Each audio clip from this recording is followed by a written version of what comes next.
So, hello everyone, how are you? Hope you people are doing very well. So, today I welcome, my name is Hum Kumar Agrawal and I welcome you to my YouTube channel, that is DU Chemistry. So, today I am continuing with the topic of the molecular average energy.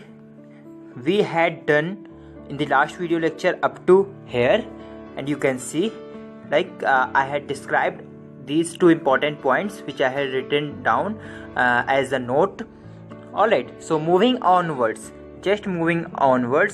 here what is being shown in your screen is little bit wrong. I had made a mistake, and I don't expect that you people also do the same, so I just want to tell you here only, this is whole wrong. Why I am saying it is wrong? Because here I had taken ln on the both sides in this expression. Try to focus only on this equation. I had taken ln on the both sides. So what I had done here, I had ln q and ln 1 plus e raised to the power minus beta I. On taking ln both sides, we get this thing. And here what I had done, I had used the wrong formula. And had distributed the inner expression in the form of this. But this is wrong. This is the formula of ln a into b is equals to ln a plus ln b. But what I have done, I had ln a plus b equals to ln a plus ln b. This is very wrong. So I just want you people to don't do such kind of mistakes in your notes. So I just want to tell you here that you people do not do the same in your context. Alright, so actually I want to derive this expression. This is actually when you will get when you will find out the partition function for this system.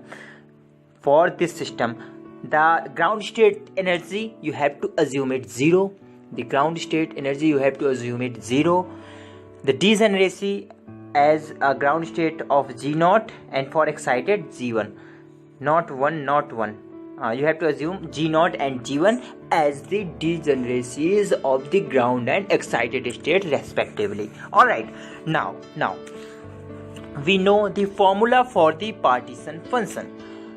Try to understand. Our target is to find out the average energy.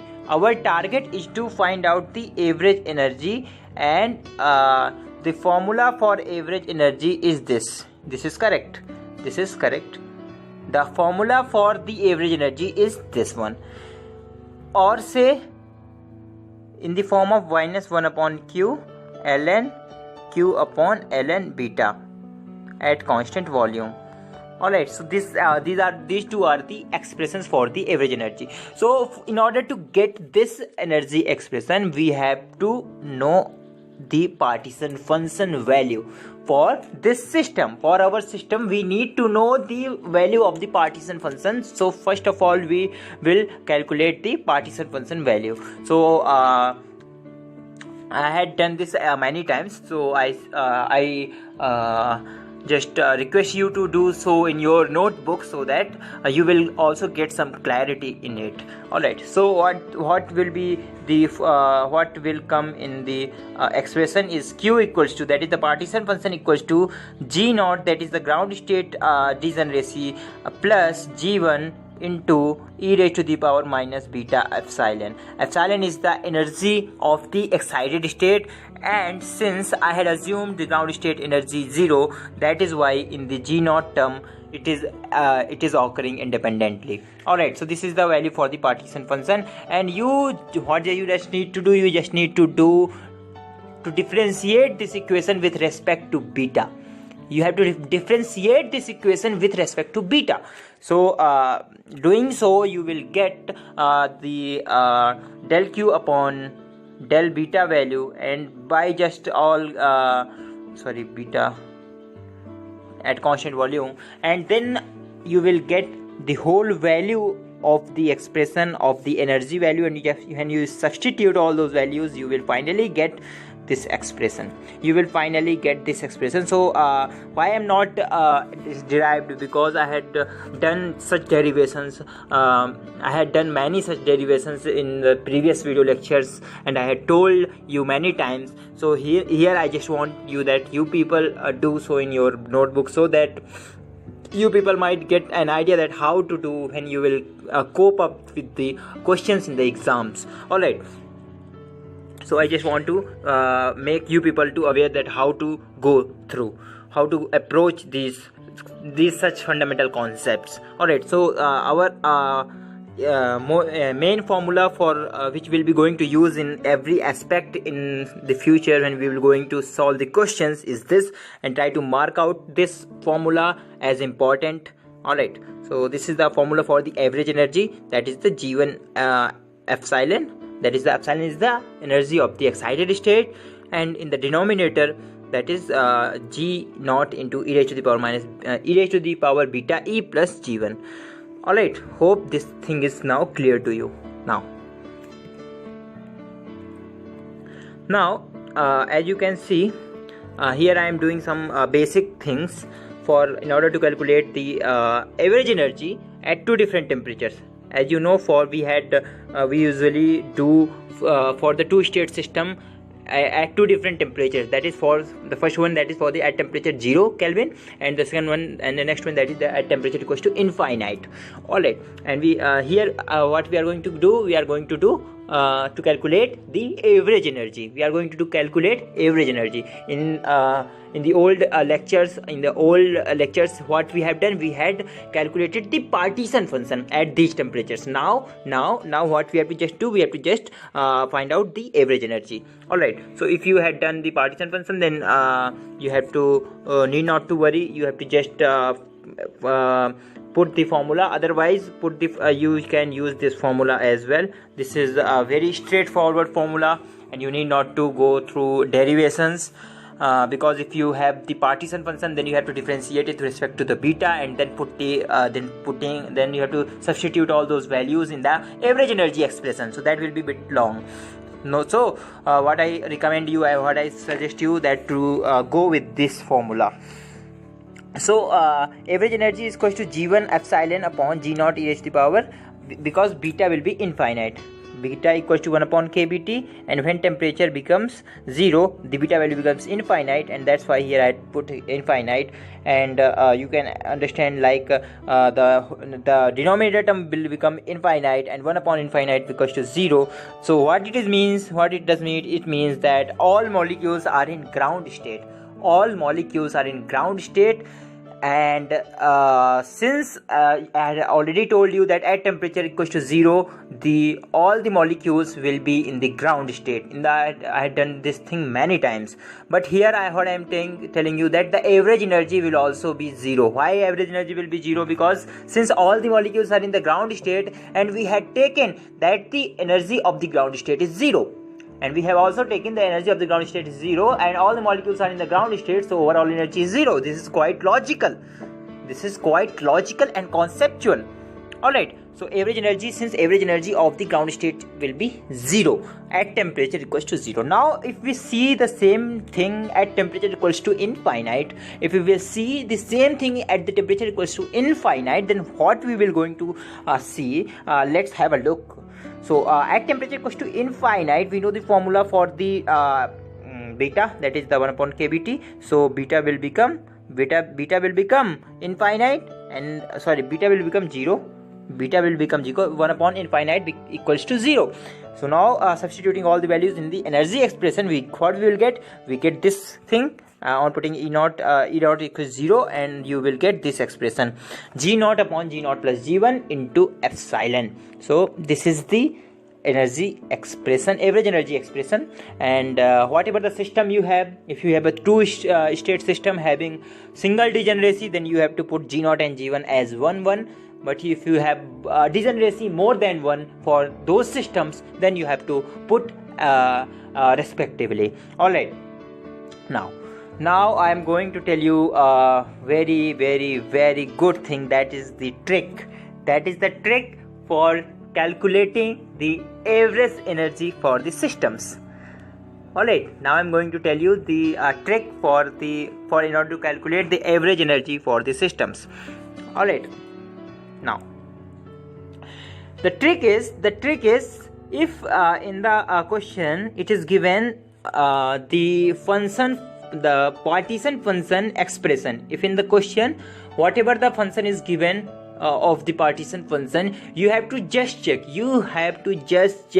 whether that particular expression contains the temperature factor, and if it contains temperature factor and it is in the form of like this, like what does it mean? It means that Q, that is the partition function, is directly proportional to t raised to the power m. M can be any number. 0, 1, 2, 3, 4, like this. So for this system, the average energy will be mkBT. The average energy will become kBT. You need not to go through the expressions and to differentiate with respect to beta and all the stuff. You just clearly say by just seeing over the partition function expression that whether it has a direct relation with the temperature, and if yes, then the average energy will be mkBT. Alright, kB is equals to Boltzmann constant.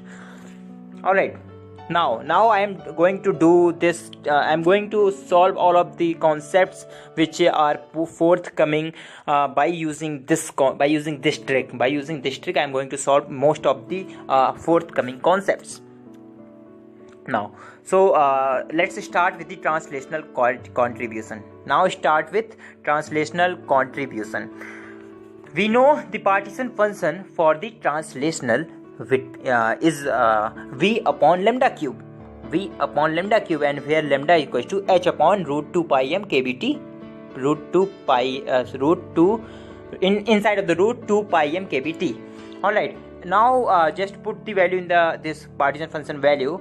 You will get this one, and now see this whole value is constant, and this temperature value is something which sets the relation like this. Qt is directly proportional to t to the power 3 by 2. It is somehow establishing such kind of relation. So what I had told you, if the trick was, if Q is proportional to t raised to the power m, then the average energy for that particular system will be mkBT. So similarly, what is happening here our Qt is directly proportional to t raised to the power 3 by 2. It is directly proportional to t raised to 3 by 2. So here our average energy would be mkBT. So what is the value of the m value is 3 by 2 and kBT. So this is actually what you will get for the translation, and this is quite logical because this is something you are studying since from the 11th, because the average energy for the translational is 3 by 2 kBT, actually, which was also the kinetic energy for the molecules or the atoms, basically. For the because it is actually when you will study it in the BSc level, then there the professor or teacher has mentioned it that like it is for the translational. So here you can understand that from where it came from the statistical thermodynamics. The proof is in the statistical thermodynamics. Alright, the proof is in statistical thermodynamics, that how you will going to get this 3 by 2 kBT, that the description is from the statistical thermodynamics. And what I had told you like this, because the translational contribution is V upon lambda cube and has the lambda value this, and when you will differentiate del qt upon del beta, and you will put all the values in the average energy expression, then you will be going to get. Here I had used a trick, but you can also go with the detailed expression as well. You will also get the same, but for the sake of our saving our time, I had just used the trick. Alright, so this is actually you can understand in a very easy way. Now for the rotational contribution, now I am looking for the rotational contribution. So you know that for rotational there are for the linear rotors, like we usually take the molecules as a linear, non-linear, and in non-linear also we usually take for the spherical, symmetrical, asymmetrical.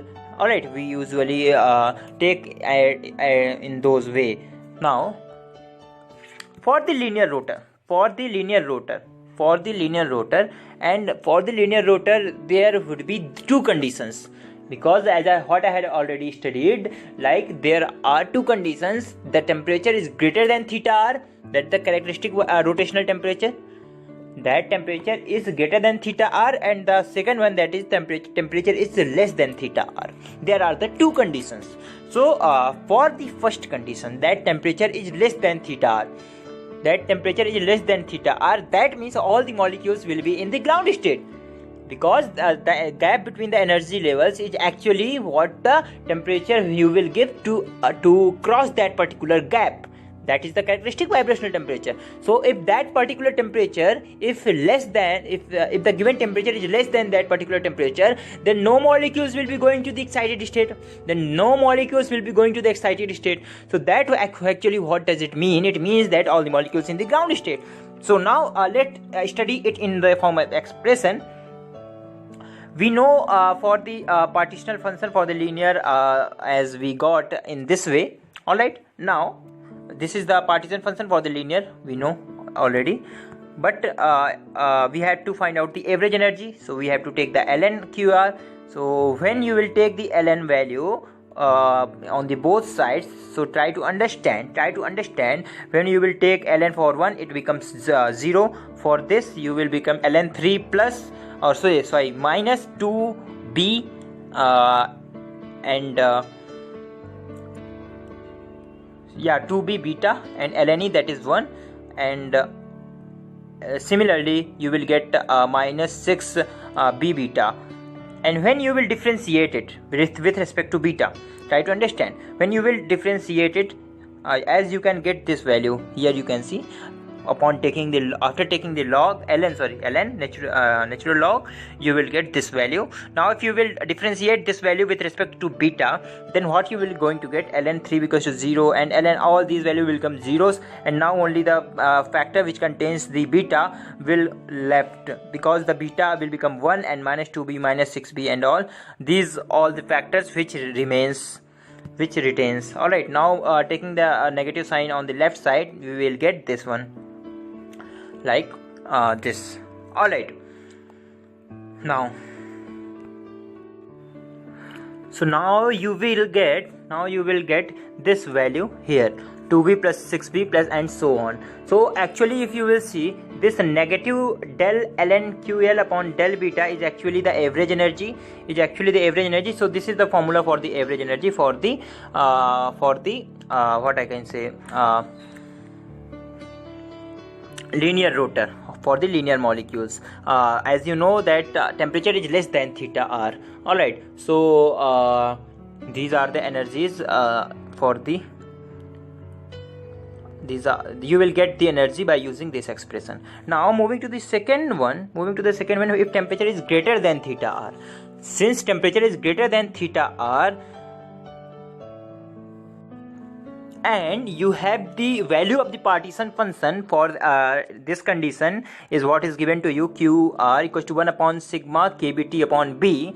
So if we leaving all the things as constant and look upon only the temperature power, then it is you will get this qr proportional to t1, that is what I said, t raised to the power m, and here m equals to 1. So what will be the average energy, m kbt, and m equals to 1, so only kbt will be the average energy for the rotational linear rotor at the condition temperature greater than theta r. Is it this thing clear to you or not? I hope that all these things and concepts are now clear to you. Okay, so now moving to the non-linear rotor. Here you had seen like for the three conditions, this is the actual expression, and here the difference occurs only these ABC values. In ABC values the difference will occur For the asymmetric molecule, all these values are different, but for the symmetric molecule, two values are same and one is different. For the spherical molecules, all the values are same. Alright, this is actually the rotation, permission of the rotation, where it can rotate. You will study all in detail when you will deal with the physical spectra. When I will teach the physical spectroscopy, then I will cover all these topics in a detailed manner. Alright, so you have to wait for those lectures. Alright, now here you can see we have to just take the temperature expression, or temperature exponential, or say temperature power. So, and leaving no matter with the rest of the values, we have to just take the temperature, because we have to actually find out the average energy. Alright, so this is actually what you will get. Q are non-linear, T raised to the power 3 by 2, and for 3 by 2 it becomes mkBT, and m value is 3 by 2, so you will get 3 by 2 kBT. Alright, so this is actually what the average energy is all about. Alright, now, so we had done the translational, we had calculated the average energy for the translational as well as for the rotational molecules. Alright, at different conditions. Now for the vibrational system, we have this formula. Wait, just a minute. We have this formula for the partition function, and for the system without 0 point energy. And first of all, we had taken for the temperature less than theta v. So what we need just delta QV. We have needed expression for the average energy. We have to calculate the average energy, so we need the expression of this. And here you can see this expression, average energy for the vibrational without 0 point energy system. So we will take the Q without 0 point energy, and we will differentiate the Q. We are going to differentiate this Q expression with respect to beta. Alright, so look just at now here. Del QB upon del beta with respect to beta, so we have to differentiate actually this term, and I here assuming that you people know the basic differentiation rules, and finally you will get this value. And when you will put all these values over these average energy expression, when you will put all these values in this average energy expression, you will be going to get, upon doing some simple mathematics, after doing so, you will get this energy average energy value for the vibrational system, and for the without 0 point energy and temperature less than theta r. Is this thing clear to you or not? I here assuming that you people might get clarity in this topic. Now we know the relation of the average energy. This is what we have done in the previous lecture, that it is a relation with without 0 point energy and with 0 point energy, which connects the both. So if we had now calculated the expression for the average energy of the without 0 point energy, so by using this expression we need not to go with those long derivation. We can just by using this formula and can reach to our average energy for the with 0 point energy system. Alright, and here we need to just put the E naught value, that is ground state energy value, which know for the vibrational it is a half h nu. We know for the vibrational it is half h nu, so we have to just put this value, and this is the value for the with 0 point energy and temperature is less than theta r. So this is the actual expression, and we had calculated for both, for the with 0 point energy and for the without 0 point energy. Alright, now the second condition, that is the temperature greater than theta v. Now the second condition, that is temperature greater than theta v, that is the greater than the characteristic vibrational temperature, and we know the partition function for this system. We know very well the partition function for this system as kBT upon h nu. kBT upon h nu. That means Q is directly proportional to T raised to the power 1. Q is directly, that is the partition function is directly proportional to temperature ki power 1, and we know if such kind of expression is there, then the average energy equals to m kBT. Then the average energy will become m kBT. So m value is 1, and 1 when you will put, you will get kBT. So this is the actually you can understand that why in the vibrational state in the equipartition theorem we took the average energy for the vibrational system as kBT. We took the average energy for the vibrational system as kBT. So the expression comes from statistical thermodynamics. All right. Okay, so I think that's all and more than sufficient for today's video lecture, and will be coming in the the next topics we will cover in the next video lecture. So till then, see you, have a good day, bye bye.